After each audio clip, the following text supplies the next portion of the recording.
Hi, I'm Dan. Welcome to the first episode of Smart Credit with Dan, where we go over credit card hacks, tips, and advice. We go over the best of the best so you live a smarter and richer life. Today's episode, we're going to go over the US Bank Altitude Go card. It's brand new, has 4% on dining and no annual fee, and much, much more. We'll go all into the details with amazing graphics so you can understand what you need to do to get the best out of this card. First off, I'm a new channel. I'd like it if you liked or subscribed. Just a little something to get me started. And I'm not Ask Sebi or any of those other Asian guys that do these credit videos. It's a funny coincidence. It's a very interesting hobby for me. I'm sure it is for them. And I respect their work, and I want to get in on this. The only reason I'm actually getting into this is because it's a fun hobby. I have my own take on things.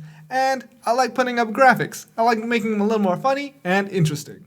And if you're into that, feel free to like and subscribe. In today's first episode, we're going over the US Bank Altitude Go credit card review.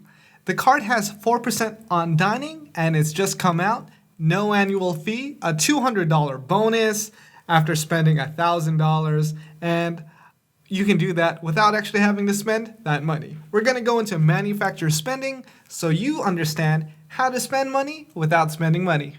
The sign-up bonus gives you $200 after $1,000 spend. To achieve that, you can do a little bit of manufacturer spending. I have some posts on the blog. I'll put it on the description. But basically, you can use a rebate key to get free stuff on Amazon, and then you get that money back 35 days later, and you can easily hit $1,000 within that 90 days. Besides that $200 bonus, you also get some pretty good benefits. The $15 streaming credit is pretty good. To get that, you just need a streaming service like Spotify, Hulu, Netflix, Disney+, and you need to be on it for 11 consecutive months. Now, that doesn't mean you have to be tied to one service like Netflix or Disney+. You just need to have a subscription service for at least 11 months. So you can rotate between any and all, whatever. You can't have like 11 subscriptions for 1 month and then 0 for the rest. Every month, there has to be at least one subscription on your credit card statement. Now, the easiest thing to do is just set up auto pay and auto billing on your US Bank Altitude Go credit card. And by the 12th month, you get that $15 credit. 0% APR for the first 12 months on purchases and balance transfers. Now, if you're in debt and need to work your way out, this is a great way of doing it.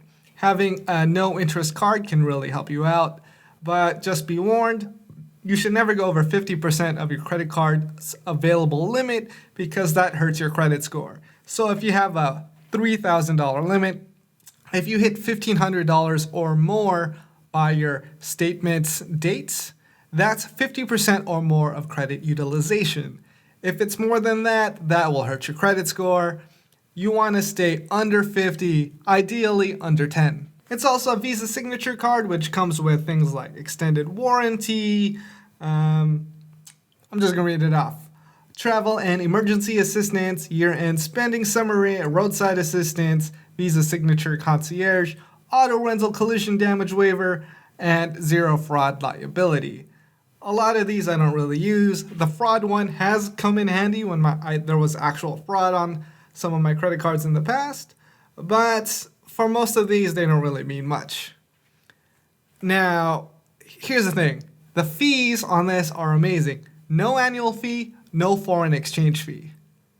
That's ridiculous that they give you a $200 credit pretty much for free, and they give you 4% back on dining. For cashback, they do 4% back on dining, 2% on groceries, gas stations, and streaming services. When you compare the Altitude Go to other credit cards in its field that give 4% or 5%, 4x, 5x, it's pretty much the same thing. On dining as cashback, those credit cards have annual fees of $250 or more. Now, I know there's the Discover It or Chase Freedom, which would give you $5 or 5% back on dining quarterly, but that's limited to $1,500. That's why the 4x on the US Bank Altitude Go is amazing. You get 4% back on all your dining purchases. There's no cap on it, and it's good throughout the year with no annual fee. This is the first video I made on this, and I got into this whole vlog just because I wanted to share this fact with you, and we'll go over a little more details. If you could help me out by subscribing or hitting the like button, that'll help a lot. Now let's go over the point system for US Bank.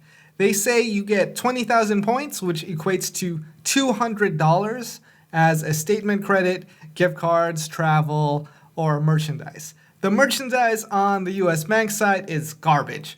Don't even bother doing that. The points are worth 1 cent each, which means 20,000 points is $200. They say 4x because you get 4 points per dollar back, but if it's 1 cent per point, that's 4% back on your money.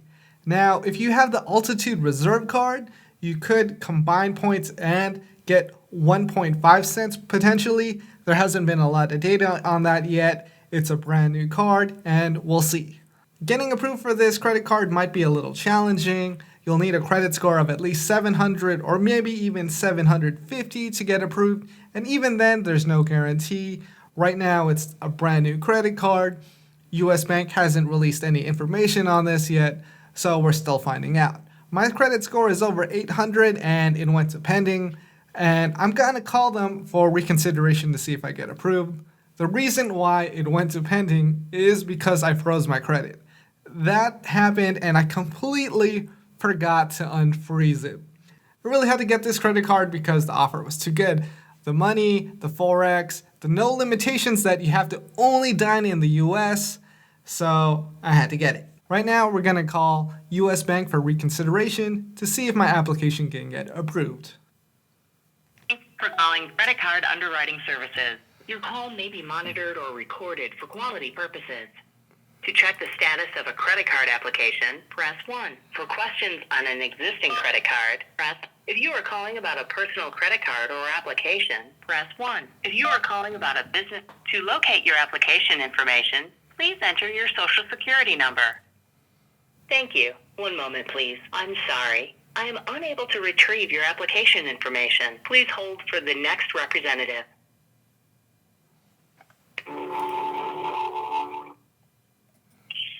We are closely monitoring the spread of the novel coronavirus, COVID-19.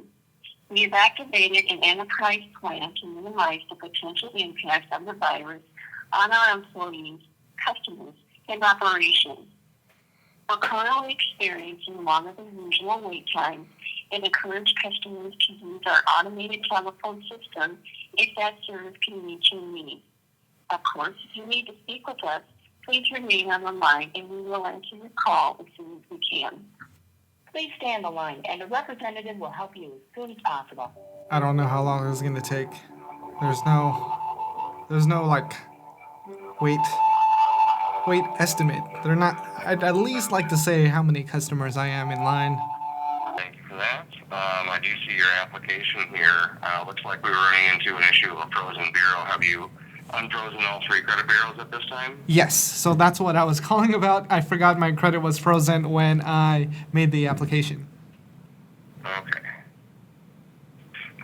Okay, so I do see your application here. Looks like we are able to go ahead and get a credit bureau at this time. This application is just going to go in for standard processing. I would say 3 to 5 days processing time. Okay, sounds great. Yeah, 9 minutes. Not that bad, but I really do wish I got approved. Hopefully I will. I'm still pending. I guess they still have to run it because maybe it's because I have too many accounts open. Maybe it's because I'm unemployed, but I didn't put that. Because they don't really check, at least for the most part. We could always put whatever you want, as long as it's a reasonable number. They like seeing employment. That's a big thing, which helps determine how much credit to give you, how much you can pay back, how much you're reliable for, or how much you can be accountable for. With US Bank, I actually have 2 other credit cards open with lines of $11,000 each. It's the Radisson card, which isn't that great, but I have a crap load of Radisson points that I'm gonna use at a Category 1 hotel, and I'm just gonna live there for like a month or 2 just because I got enough. That's another story for the future. I'm going to do another post on that when that happens. And that's my review of the US Bank Altitude Go credit card.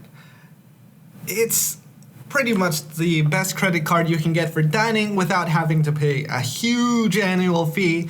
Pretty much the only thing that competes with it is the Citi Prestige, which gives you 5% back on dining or 5x on points, and that has an annual fee of like over $400. So pretty much no annual fee, gives you back 4% on dining, a $15 annual credit on streaming services. You should just if anything, you should just get this credit card for Netflix, leave your account set up on it, and every month you get a little bit more than one free month in payments because you get that $15 credit. So that's my review of the Altitude Go credit card. I hope you enjoyed this. I hope this was helpful. If it was, hit a like. Subscribe. This is a new channel. It'll help me out immensely as I try to grow and make more videos regarding these credit card tips, reviews, hacks, promotions. Basically, you'll make more money by doing less.